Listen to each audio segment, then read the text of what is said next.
North Korea, તમે જાણો જ છો નોર્થ કોરિયા શેના માટે પ્રખ્યાત છે.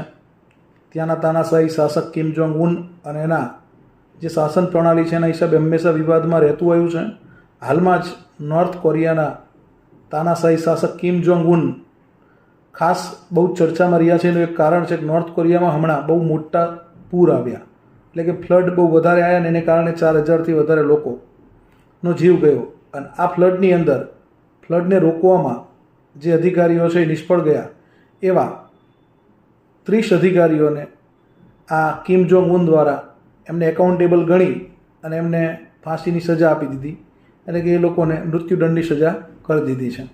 એટલે આ સમાચાર છે એ સાચા છે અને ખરેખર કિમ જોંગ ઉને આ કર્યું છે એ ખરેખર યોગ્ય છે કે અયોગ્ય છે તમારે કોમેન્ટ કરીને જણાવવાનું છે. અને હમણાં જ આ નોર્થ કોરિયન તાનાશાહી શાસકે રશિયન પ્રેસિડેન્ટ વ્લાદિમીર પુતિનની પણ મુલાકાત લીધેલ છે. જય હિન્દ, જય ભારત, જય જય.